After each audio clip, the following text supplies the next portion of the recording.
પેલા આપણે એક્સરસાઇઝ કરી લઈએ.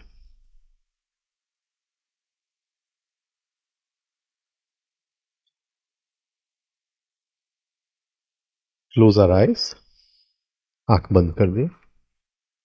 Breadth with the music.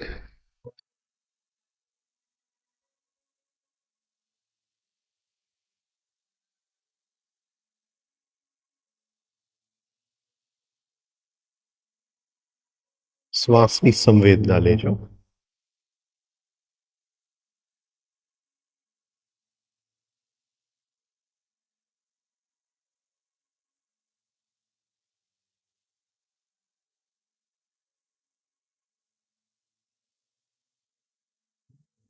શ્વાસની સંવેદના.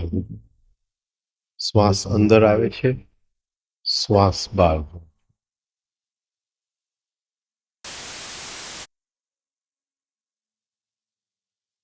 શ્વાસ શરીરમાં ફરે છે એની સંવેદના.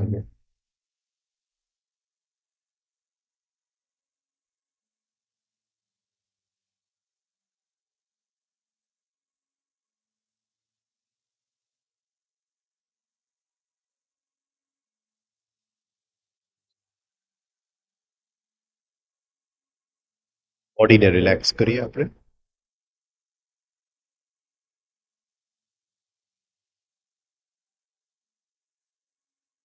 બોડીને રિલેક્સ કરીએ. ધ્યાનને માથામાં લઈ જાઓ. માથાનો ઉપરનો ભાગ, કપાળ,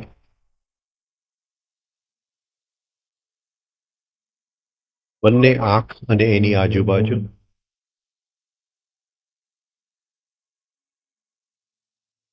બંને કાન, નાક, બંને ગાલ, બંને હોઠ, મોઢાની અંદર દાંત, પેડા, જીભ, દાઢી, જડબું ઢીલું છોડી દેવું.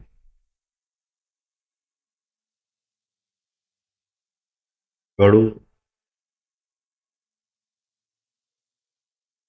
બંને ખભા, શોલ્ડર્સ, બંને હાથ, વાંસો, છાતી, પેટ, બંને પગ. બોડી આખું રિલેક્સ છે. ખાલી શ્વાસ અંદર જાય છે, બહાર જાય.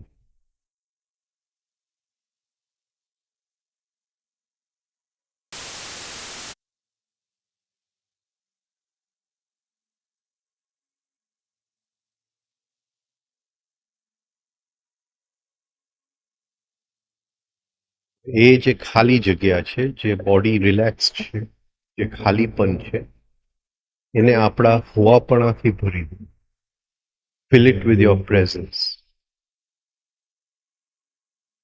Fill the whole empty space with your presence. આપણા હોવાપણાથી એને ભરી દેવી ખાલી જગ્યા.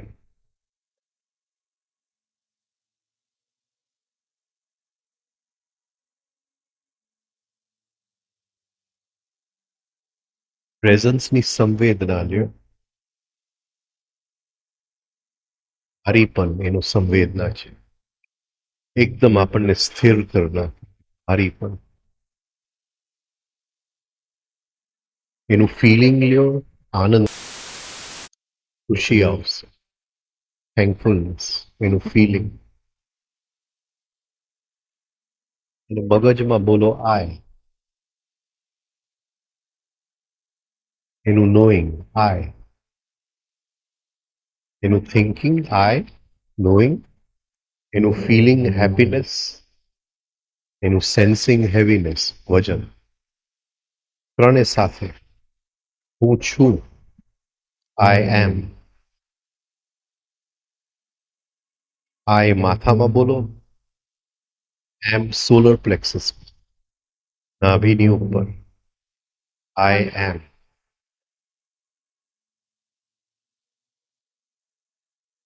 ના વાઇબ્રેશન ફીલ કરો. આઈ એમ ના વાઇબ્રેશન ફીલ.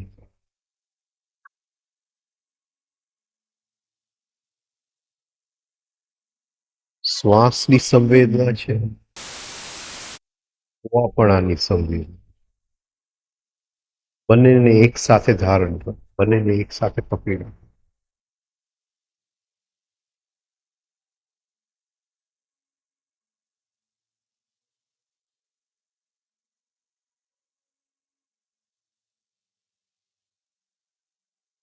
ધીમેથી મ્યુઝિક બંધ થશે.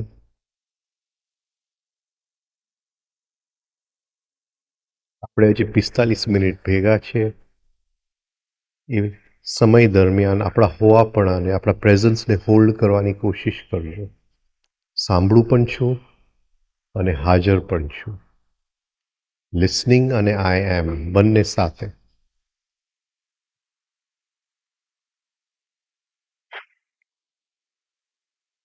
ધીમેથી આંખ ખોલજો. અચ્છા, સવારે આપણે યુનિવર્સલ માઇન્ડની વાત,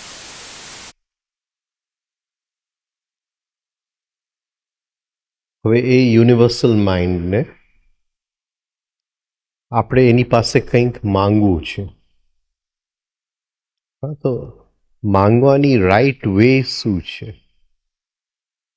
સાચી પદ્ધતિ શું છે? હા, તો એ આપણે થોડુંક આજે જોવાની કોશિશ કરીએ.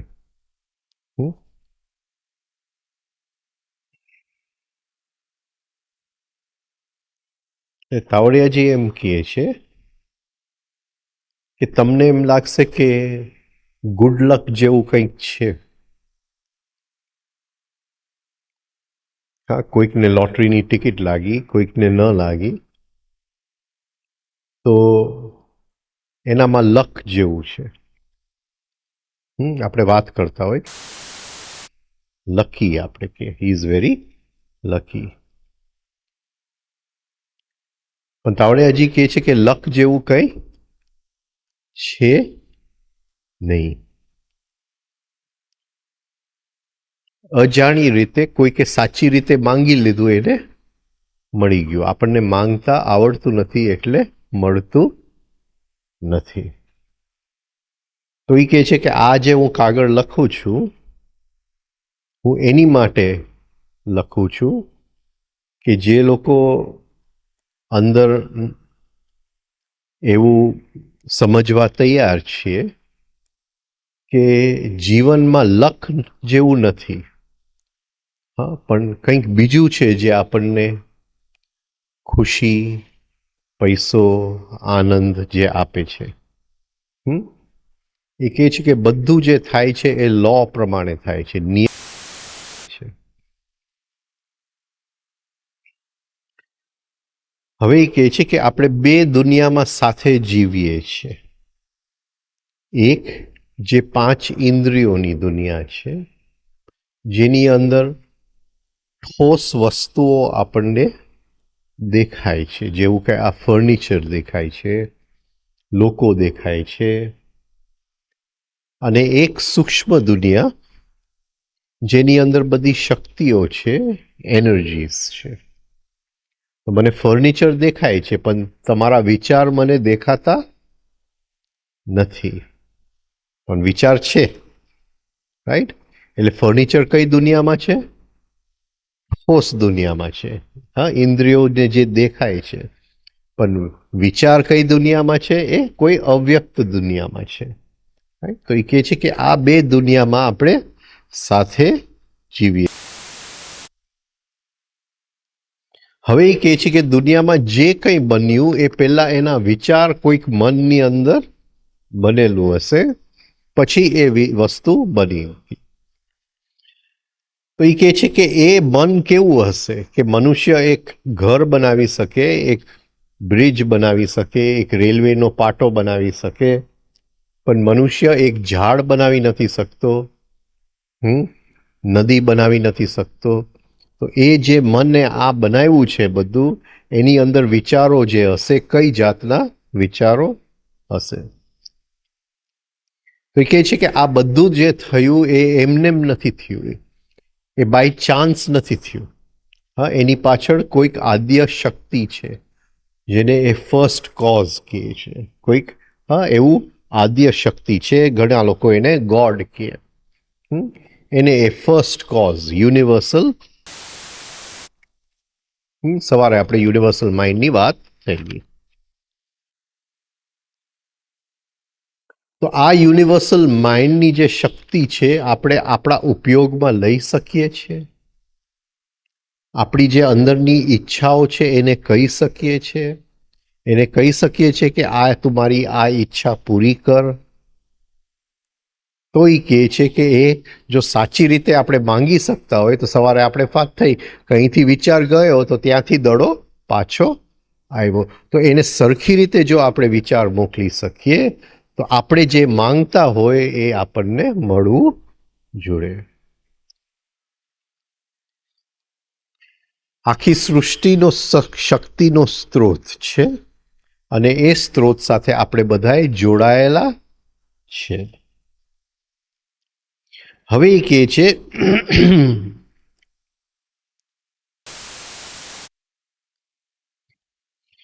કે એ યુનિવર્સલ માઇન્ડના બે ભાગ થઈ જાય છે. આપણા શરીરની અંદર અમુક વસ્તુ આપણે કોન્શિયસલી કરીએ છીએ અને અમુક વસ્તુ એમને ચાલે છે. હા, હું ખાવાનું ખાઉં છું તો ખાવાનું પચાવવા માટે કેટલા જ્યુસની જરૂર પડશે, કેટલી એસિડની જરૂર પડશે એ મારે કોન્શિયસલી નક્કી કરવું નથી પડતું. એ કોઈક બીજું માઇન્ડ નક્કી કરે છે. હા, આ જે માઇન્ડ નક્કી કરે છે એને તાવડિયાજી સબ્જેક્ટિવ માઇન્ડ કહે છે. Subjective mind. અને એ સબ્જેક્ટિવ માઇન્ડનું કેન્દ્ર આપણું સોલર પ્લેક્સસ છે. Solar plexus. પણ મારે હાથને ઊંચો કરવો છે તો એ યુનિવર્સલ માઇન્ડનો બીજો ભાગ થઈ ગયો. એને તાવડિયાજી કોન્શિયસ માઇન્ડ કહે છે, ઓબ્જેક્ટિવ. કયા બે માઇન્ડ એને કીધા? સબ્જેક્ટિવ અને ઓબ્જેક્ટિવ. તો એ યુનિવર્સલ માઇન્ડ જ્યારે મનુષ્યની અંદર આવે છે ત્યારે એના બે ભાગ થઈ જાય છે, ઓબ્જેક્ટિવ માઇન્ડ અને સબ્જેક્ટિવ માઇન્ડ. સબ્જેક્ટિવથી બધું ઓટોમેટિક જે ચાલે છે સબ્જેક્ટિવ માઇન્ડથી ચાલે છે અને જે બધું આપણે કરીએ છીએ ઓબ્જેક્ટિવ માઇન્ડથી ચાલે છે. જ્યાં સુધી આપણે જીવીએ છીએ ત્યાં સુધી સબ્જેક્ટિવ માઇન્ડ એનું કામ ચાલુ રાખે છે. હવે એ કહે છે કે આ સબ્જેક્ટિવ માઇન્ડ જે છે, આપણું જે ઓબ્જેક્ટિવ કોન્શિયસ માઇન્ડ જે છે એ સબ્જેક્ટિવ માઇન્ડની ઉપર કોઈક આકૃતિ મૂકી દે, કોઈક આકરણી મૂકી દે તો એ સબ્જેક્ટિવ માઇન્ડ એ જે આકૃતિ છે, આકરણી છે એ યુનિવર્સલ માઇન્ડને કહી દે. માઇન્ડ એ વસ્તુ જે આપણે માંગતા હોય આપણને મોકલી આપે. જીવનમાં જે કંઈ બને છે એમાં લક નથી. બધી વસ્તુ પાછળ કોઈ કારણ છે અને આ કારણ જો આપણે જાણી ગયા તો કોઈ પણ વસ્તુ આપણે મેળવી શકીએ છીએ. હવે કોઈ હિપ્નોટિસ્ટ પાસે જાય તો એ આપણો ઓબ્જેક્ટિવ માઇન્ડને એ હિપ્નોટાઇઝ કરે અને પોતાનું ઓબ્જેક્ટિવ માઇન્ડ આપણા માઇન્ડની બદલે મૂકી દે. એટલે આપણા સબ્જેક્ટિવ માઇન્ડને જે કંઈ કહે એ બધું કરે. એટલે સબ્જેક્ટિવ માઇન્ડ આપણને ઓળખતું નથી એ કહેવા માંગે છે કે હું રાજેન છું, કોણ છું, એ એનું કામ કર્યા કરે છે. એ ઇમ્પર્સનલ છે. પણ એ યુનિવર્સલ માઇન્ડ સાથેનું લિંક છે. હવે સપોઝિંગ મારે કંઈક જોતું હોય, સપોઝિંગ હું કહું કે મને એક ઘર જોઈએ છે. એક ઘર જોઈએ છે, રાઈટ? તો હું જ્યારે બહાર જોતો હોઉં તો કોઈકના ઘર મને દેખાય છે. પણ હવે આ ઘર જે જોઈએ છે એ બહારના ઇન્દ્રિયથી જોવાનું નથી, એ અંદરના ઇન્દ્રિયથી જોવાનું છે. એટલે જે અંદરનું જે ઇન્દ્રિય જે છે આપણું કોન્શિયસ માઇન્ડ એનું ચિત્ર ઉત્પન્ન કરી જે વસ્તુ મને બહાર જોઈએ છે એની આકૃતિ ઉત્પન્ન કરી અને આપણા સબ્જેક્ટિવ માઇન્ડને આપી દેશે. આપણું સબ્જેક્ટિવ માઇન્ડ યુનિવર્સલ માઇન્ડને આપી દેશે અને એ વસ્તુ આપણને મળી જશે. તો તમારે પહેલા એક અંદર ચિત્ર બનાવવું પડે કે આ ઘર મને જોઈએ છે. આ ઘર મને જોઈએ છે.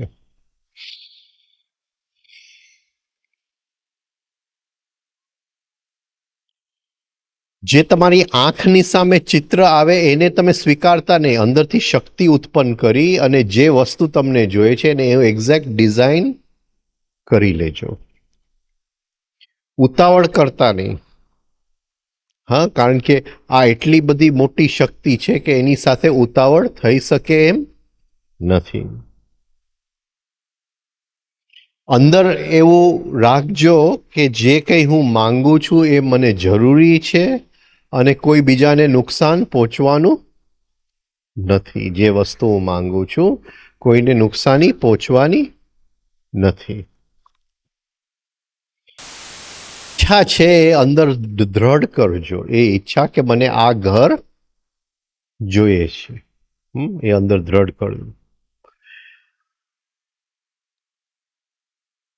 એ ઘર જે જોઈએ છે એને એક્ઝેક્ટ ફેક્ટ તરીકે અંદર જોજો. એવી નહીં કે મને આ જોઈએ છે, હા આ વસ્તુ છે. એ જે ચિત્ર ઉત્પન્ન કરો, હા, એની અંદર જોજો કે હું એ ઘરમાં આપણે એ ઘરમાં બેઠા છે. જે ઘર આપણે માંગીએ છીએ એ ઘરમાં બેઠા છે. એ ચિત્રને અંદર મેન્ટલ ઇમેજ તરીકે હોલ્ડ કરજો. જેટલો લાંબો સમય બીજો કોઈ પણ વિચાર રાખ્યા વગર તમે હોલ્ડ કરી શકો. કોઈ પણ ટેન્શન લાવતા નહીં. ક્યાંય પણ આંખમાં કે ક્યાંય પણ બોડીમાં અંદર ક્યાંય નાડીઓની અંદર ક્યાંય પણ ટેન્શન લાવશો તો આ વસ્તુ નહીં બને.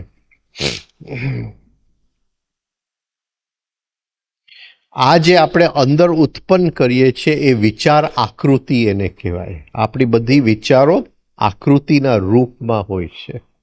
આ વિચાર આકૃતિ કહેવાય. એ વિચારોની દુનિયામાં આપણું બનાવેલું એક આકૃતિ આપણે મૂકી છે. બધાય વિચારો આપણને એમ તેમ આવે છે. હવે જે આપણું સબ્જેક્ટિવ માઇન્ડ જે છે, આ વસ્તુ જે આપણે બનાવી, એ આપણે કોન્શિયસ માઇન્ડ, ઓબ્જેક્ટિવ માઇન્ડમાં બનાવ્યું. હવે સબ્જેક્ટિવ માઇન્ડને સાથે વાત કરીને આપણે કહેવાનું છે કે આ મને જોઈએ છે. તો સબ્જેક્ટિવ માઇન્ડની સાથે એ સોલર પ્લેક્સસ એરિયામાં છે. આ એરિયામાં આ લિંક છે યુનિવર્સલ માઇન્ડની સાથે. જ્યારે સબ્જેક્ટિવ માઇન્ડ સાથે વાત કરો ત્યારે આંખ બંધ કરજો. એવી રીતે બંધ કરજો કે એ ચિત્રને કોઈ બીજો વિચાર એને હલાવી શકે નહીં. એ ચિત્ર તમે રોકી રાખ્યું છે.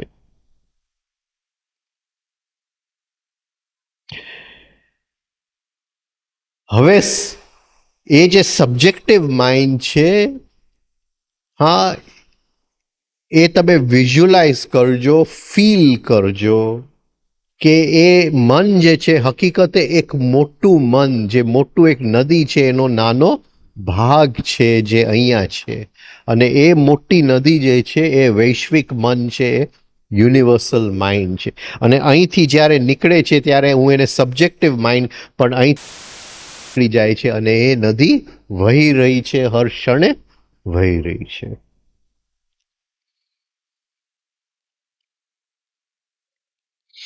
તો એ સેન્સ કરજો, એ ફીલ કરજો કે એ યુનિવર્સલ માઇન્ડ સબ્જેક્ટિવ માઇન્ડ બનીને પાછું મારામાંથી નીકળે છે ત્યારે યુનિવર્સલ માઇન્ડ અંદર આવે છે એટલે સબ્જેક્ટિવ માઇન્ડ. એ જે સબ્જેક્ટિવ માઇન્ડ છે એ યુનિવર્સલ માઇન્ડનો ભાગ છે.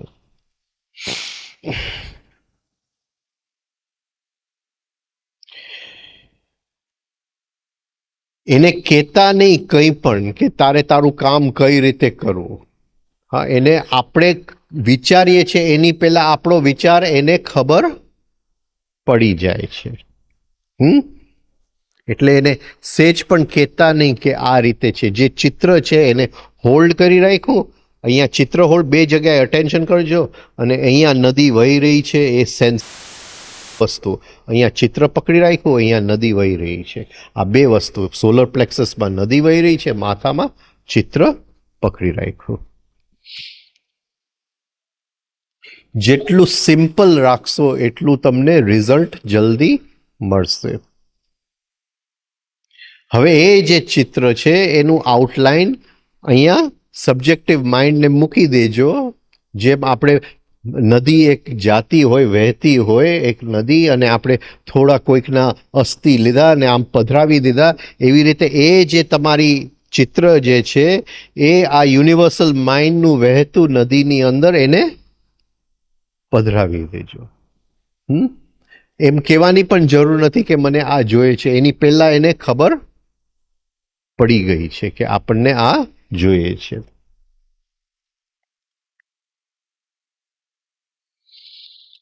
એને સમય પણ નહીં કે મહિનામાં આપજો કે હા, એને કોઈ કન્ડિશન નહીં મૂકતા કે આ માણસ આવીને જ મને આપી જાય. હા, રાઈટ, કોઈ કન્ડિશન નહીં મૂકતા. જસ્ટ ચિત્ર જેટલું રોકી શકો એટલું અંદર ધારણ કરજો એ ચિત્ર. અને તમને મળવાનું છે કે ન મળવાનું છે એની ચિંતા નહીં કરતા. હા, ડે ડ્રીમિંગ નહીં કરતા. જે કંઈ આપણને મળે છે જીવનની અંદર, એ સ્થૂલ જગતમાં જે કંઈ આપણને મળે છે એ ઘણું પહેલા સૂક્ષ્મ જગતમાં એ વસ્તુ ઓલરેડી બની ગઈ હોય છે અને ત્યાંથી આવતા આવતા આપણને મળે છે. એટલે એ સૂક્ષ્મ જગતમાં આપણે ડાયરેક્ટ કહી દઈએ છીએ કે આ વસ્તુ મને જોઈએ છે. રાઈટ. પછી એને ક્રાઇસ્ટના અમુક કોટેશન મૂક્યા છે કે તમે જો માંગશો તો તમને મળશે.